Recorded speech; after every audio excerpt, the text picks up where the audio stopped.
will deliver bad news in all its sorry truth. Speak, and I will listen. Who are you? I've lived for many years in this gullet. My skin and bones have withered with each year, twisted harder, so that the Raparu now call me Pakitakiri. Big person.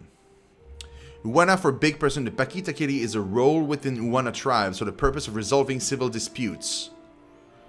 Rather than taking on the duties of leadership as a chieftain would, the Pakitakiri offers wisdom and guidance to the tribe, acting as an advisor and negotiator as needed. Though you can see, I am not very big or much sturdy. If a dispute arises within the gullet, I will see it resolved. That I can promise you. Tell me about the gullet. What's the history of this place? Both time and tragedy have rotted the gullet into a place of filth and crowdedness. Once, we Raparu lived in a fine neck of the city. But that time has fallen, and with it, the ruins of our old city under Neketaka. Long before the foreigners swarmed us, a sea quake rumbled our city, and the mountain cratered down. Many cried to Andra, and were swallowed for their efforts. His dead eyes flick side to side. Now the Mataru send us into the ruins of the old city to be punished. Within that pit lies darkness and death. Not silence. Hey, Eliang, what's up, dude? End. I know, right? It's amazing. There's still parts I need to read, but it's much, it's few and far between. So it's pretty cool. I like it a lot.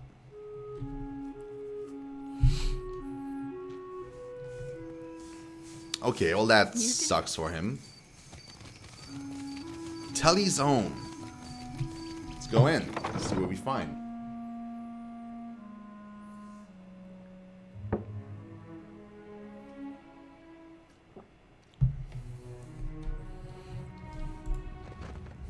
Oh! There's nobody here. I'm just looting. Dim in the lantern.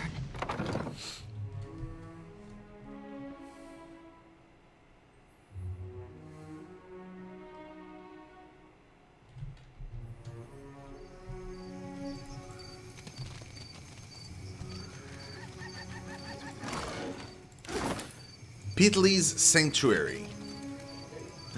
A cat! His name is Ikis. Ah, hold on. Where's the cat? +3 to all defenses against body affliction and mind affliction? Pretty cool. Pretty cool. I'm liking it. Doing good in grinding. H1Z1 made a team and we're pretty good. Awesome, dude. That's pretty cool. I'm doing great, man.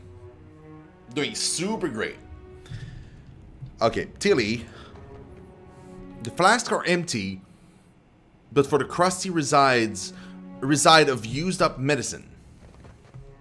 The woman bends over a pile of dried, bitter-smelling herbs. She's crushing and smashing them on a dirty scrap of parchment, coughing with effort. She steps in front of you to block your way, wiping a ragged sleeve across her roomy, bloodshot eyes. Ugh. Petley? Good God, I nearly didn't recognize you. You look more death-warmed over than Dawnstar. The faint trace of a smile forms on Eddar's lips. Didn't see you there, Shody. Listen, you and your friends should move along. She turns her head and stifles a croupy cough. I'm not feeling so good, and I'd hate to get you sick. Are you ill? You hear a muffled hacking and the unsteady rhythm of labored, wheezing breaths coming from the back of the room. Nothing a little ginger root and some bed rest won't cure. Please, let me be. She takes another step, blocking a view of the room beyond.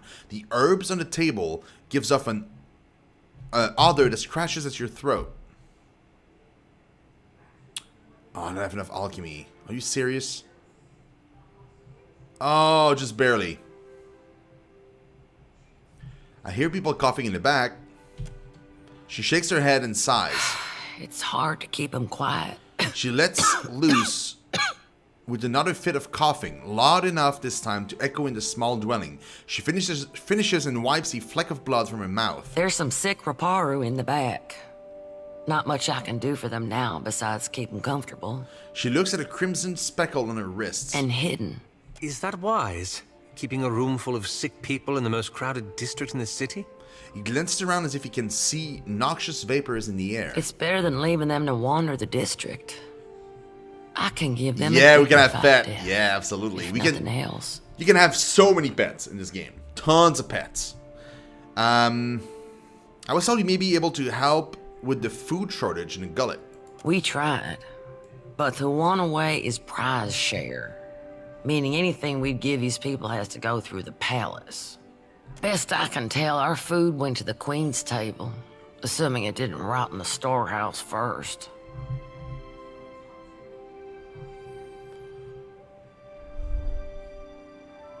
Would you provide the supplies if the Principe agreed to smuggle them to the roper room? Now back on the Thank source Ted. that me and Ramara used Thank you to so take much. like this on the regular. Now we can't go making promises, but I think me and the Cap could work out a fair deal. Her thin lips worry together, but she nods. That's a question for Samhain. I'd ask her myself, but I got my hands full here. She's high priestess at the Temple of Gone. Tell her Pitley sent you. She'll listen. Probably. Need something? Why are you hiding sick people? Because they've got Drowner's lung. Spreads like gossip and kills even faster. What's Drowner's lung? A gift from the Valians. She scowls, dabbing the rheum from her eyes. Fills your lungs with fluid. Gets you coughing all the time, trying to clear them. One of my patients coughed so hard, she broke a rib. Eventually, it gets so bad, you can't hack it out. You just lie there, struggling for breath, until you choke on your own phlegm. I hear it's a long, hard end. She trails off for a moment, a distant look in her watering eyes. I heard some Raparu had gotten sick, so I brought them here to care for them. City healers don't come down here.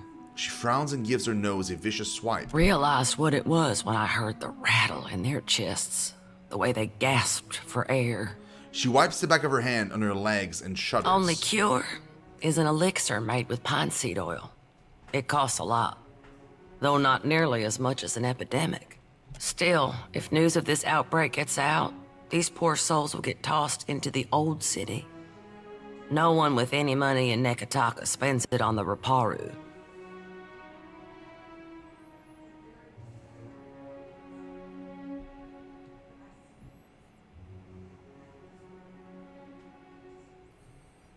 I see. Is there any way to get a cure? You can get nearly anything on Delver's Row.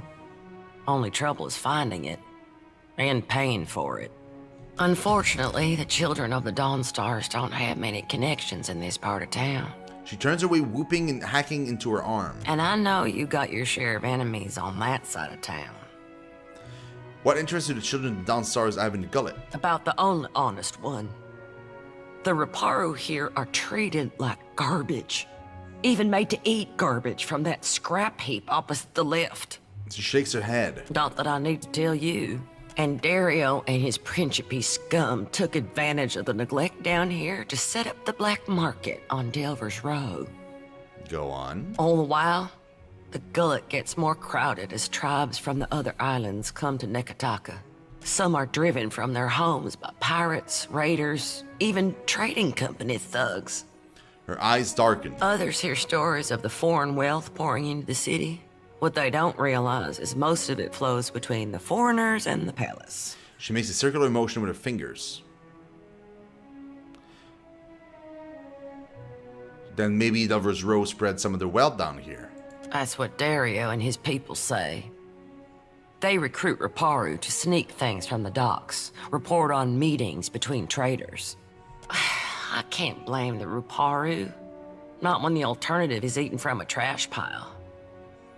But I don't trust these Principi any more than I do the trading companies. She folded her arms, shaking her head. Difference being, lass, the Raparu be their customers and confederates alike.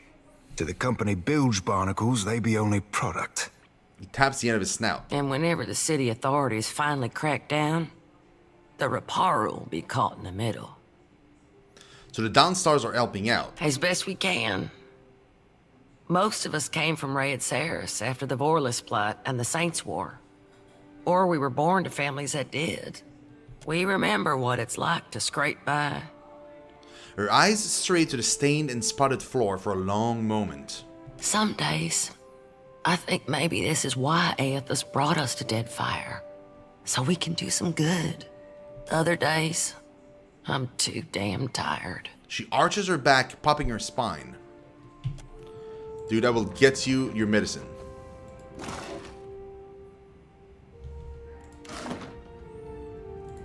We're all in this together. Eagle Eyes.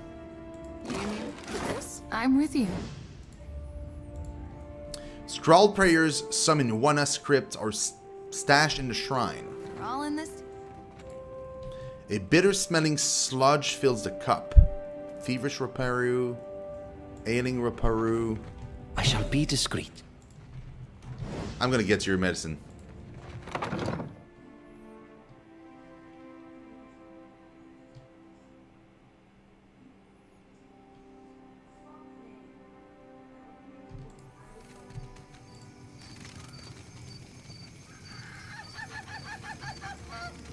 Oh, okay, this climbs up back here. So it goes into a circle, kind of. Okay, yeah. We haven't been into Bilia's home, or whatever the name is. Bilia's? Is it Bilia's? Biha's home. Biha's. Or Bias. Bias? Probably Bias.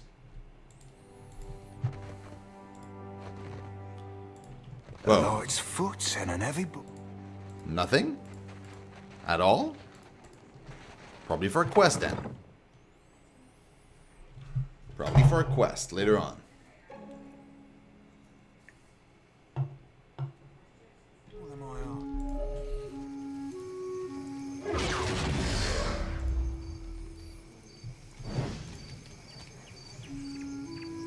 Oh? Please, I did nothing. You see a man being dragged along a rickety boardwalk towards a rusty cage that swings over the abyss. He strains against the guard's grip. The guards deliver a savage backhand. Enough! Or do you wish to consign her to the old city as well? The warrior casts a meaningful glance at a woman standing a short distance away. Let him go! She screams at the guard, but she doesn't dare approach. The man notices her. His face lights up with shame. Bia, I'm sorry. Oh, that's Bia. Your tongue flops like a dying fish. I tire of its stink. Lower him down!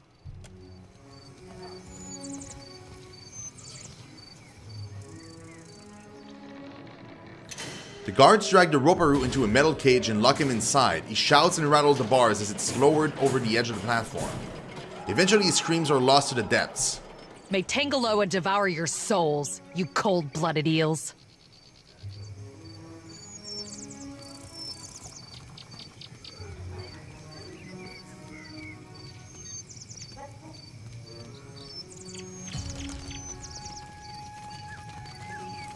Let's go see her. She's in her house now.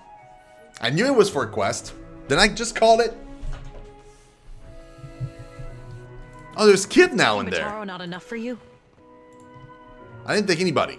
A woman trashes a row of tunic in sarongs hanging from the rafters. Her pointed teeth are gritted in frustration, her lips set in a snarl. The clothes are spotless, yet she swings a handful of reeds again and again, grunting with each blow. Several children huddle together, whispering and looking on with red, tearful eyes. Bataro is gone. Dead. What more do you want? She punctuates each statement with a fierce whack of the reeds. The children flinch, looking between you and the woman.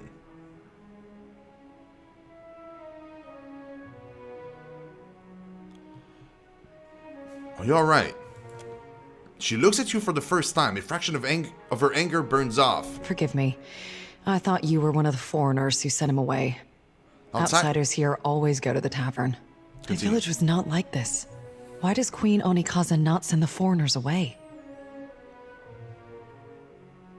How did you know the man who was lowered into the old city?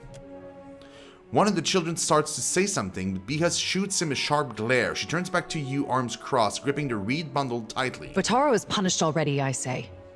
Whatever offense he gave, do not hang it on our necks. She begins swatting at the laundry again, though with considerably less gusto. I know you're scared, but I'm not here to harm you.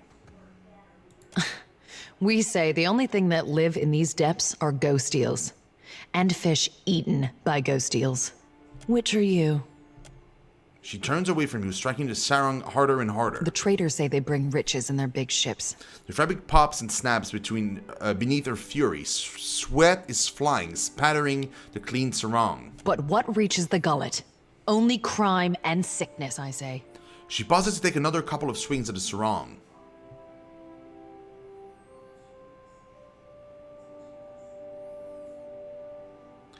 What does it have to do with Bataro? He said we would finally leave. She breaks off her shoulders, heaving as she catches her breath. What happened? I heard a Rawatine captain took up at the tavern. Suduzo, they call her. They say she is a traitor, so I thought maybe she will take passengers. Bataro went and found her in the tavern. Her eyes go hard and dark. Next I see him, the guards are dragging him to the cage. She bares her teeth at the memory.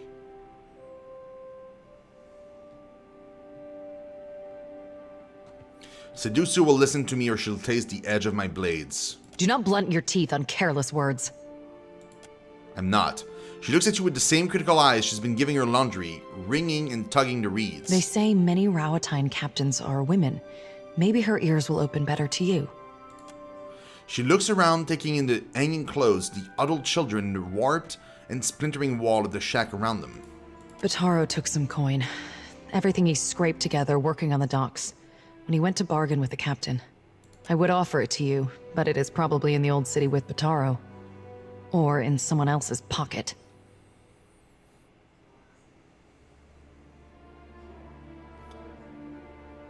Tell me about the Rawatine captain. Suduzo. Biha is holding the reed so tightly that she snaps one in two. They say she is a traitor, so I thought maybe she will take passengers. But she threw, but always Bataro was careful with his words. Especially as a Raparu. But a Raparu in Nekataka gives offense just by breathing the air of his betters. I could look for Bataro. I could never ask someone to go down to the old city, but since you offer... She trails off working the reeds between her hands while hope and dread battle in her eyes. It is a big and dangerous place.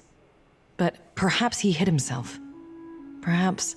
She steadies herself with a shake of her head. Please, help him if you can. Or bring me news if you cannot.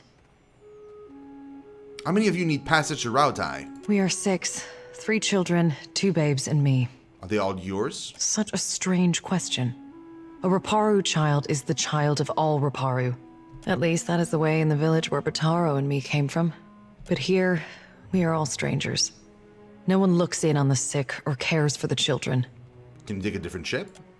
She shakes her head. Many ships leave from Queen's Birth, but the Valiants take slaves. She lowers her voice and glances furtively around. They say the Principe smuggle goods in the caverns below, but I cannot trust such people. But the Rawatines have mighty cannons, and a big homeland they abandoned for ours. Perhaps there is more room for us there. Can I? We are 6. My village was not like this. Why does Queen Onikaza not send Dude, I want to take them on away? my ship. Tell me about this stash of coin Bataro had. Worry creases her face. She sizes you up with a quick look. I tell you, I do not know where it is, and I am sure it would be little to someone like you. She licks her lips. After what happened, Bataro would sooner have thrown it into the waters than given it to the Mataru or the Rawatines. If it is anywhere, it is surely with his body. Farewell. Let's talk to that captain.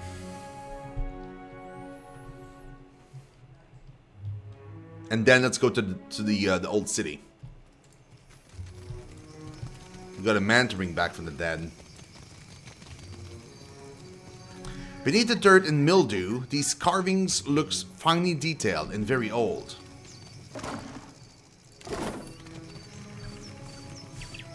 The hole. Sorry, friend. Yeah, that's the inn.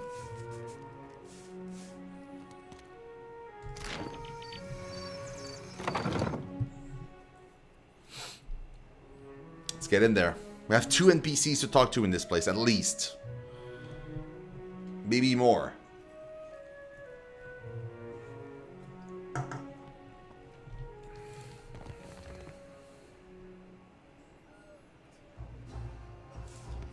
Ain't exactly an hole in the wall, is it? On, well, account of it being an hole in the floor. Never mind. A hot wind redolent of vomit and mold wafts from the hole. How did you hear that? About the boss? With my own ears. Dario said there's treasures in that pit. Shh! Have you lost your wits? There's treasures in the pit, apparently. Ferna. An Orlan-covered toe-to-ear tip in sable fur leans against the bar, counting change. She gives you a wide, easy smile when she notices your approach and slips the coin into her pocket with a wink. Hey, fresh face. Welcome to the hole. Just got 2 rules, yeah? Keep your hands to yourself, and don't fall in. Need something? What's the story with this place? The hole's been here so long as there's been a gullet. Though it ain't always been mine. What's the neighborhood without a place to get pissed drunk and lose your pants? How'd you end up here? Well, it's a bit of a story. See, I rode a whale into port in the middle of a storm. The Juana took one look my way and knew there was no one who could run the hole but me. Sure. I had some other questions. Of course. She spreads her furred hands wide, inviting you to continue. To buy something. What you need? Provisions. Sure. Berta's cooked up the best grub the gullet has to offer. It's not actual grubs, though. Probably. You're not picky, right? Let me know if you see something that makes your stomach rumble. Oh, this is great. Love it. Forgetful Night. I like it. This is great. Okay, let's move on. Oh, Zarrip and Himps and stuff. Anything we can take here? Oh, a Vitrak. A light's foot and an heavy boot. You know what? I saw the name of the person we're looking for. Seduzo. This Rautian sits ramrod straight. On the table near her are a half-empty liquor bottle and a smaller porcelain cup. Both smell of anise. She looks like she's trying to blend in, but her unnatural stillness and her bright, spotless attire make her stand out like a reef fish against the rock. Her eyes find yours. Harami!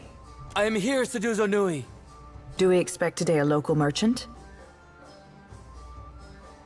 Seduzo keeps her eyes on you, even as she speaks to the soldier. There is only a brief pause. We do not, Seduzo Nui. The captain shifts uncomfortably. Then state your business quickly. I want to avoid another surprise. She glances around quickly if she expects someone to jump out of another corner of the tavern. Did you cross paths with a man named Botaro? The one who threatened me. I shall not soon forget him. She raises her cup for another sip, counting into the liquor. These Juana learned too many pretty words from the Valians. You cannot trust what they say. What exactly happened? This fellow wanted passage on my ship. As if I were the village ferryman. She tosses back the rest of her drink a little too quickly. I told him there was none to be had. Certainly not at his price. She upends her empty cup.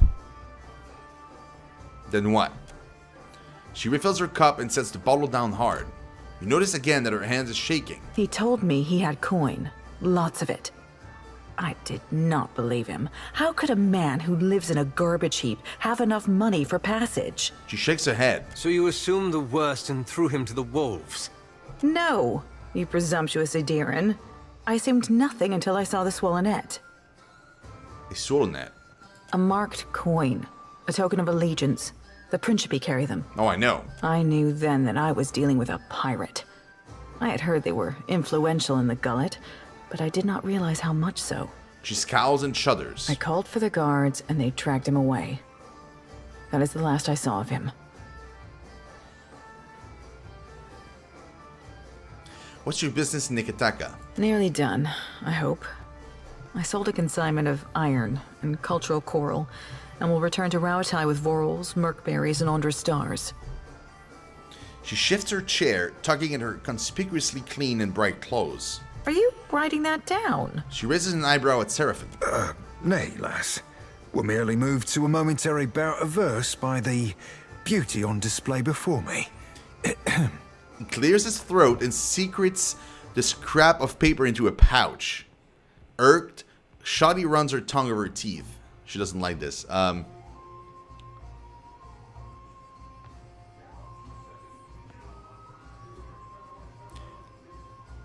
Let's hear him, Seraphim. They're very bawdy rhymes, Cap. Not meant for prim and proper mercantile types. He rubs the back of his head.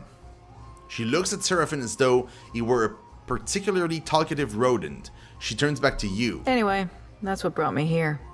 She fidgets with her cup.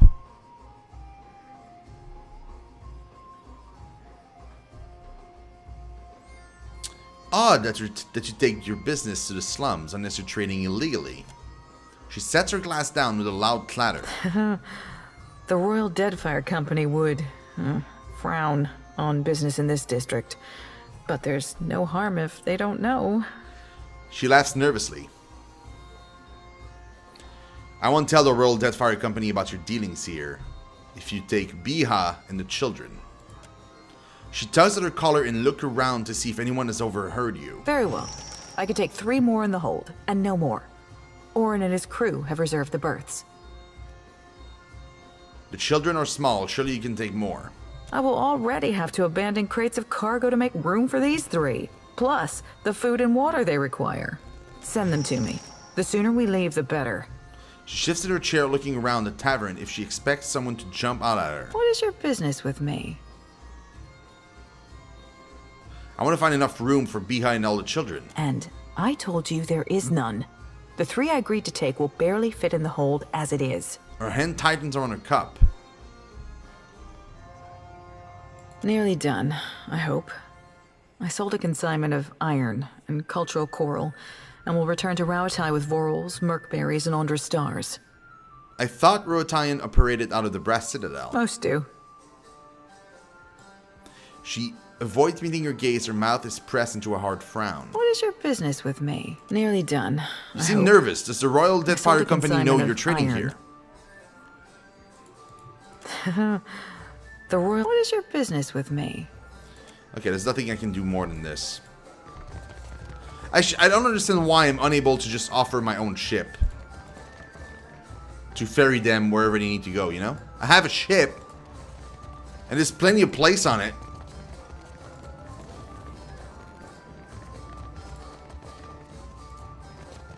Never smelled meat like that before. All half rotten and briny. Worried pig. His name is Onyx? 1 perception. He was worried because he was fearing of getting eaten. Ah, poor pig.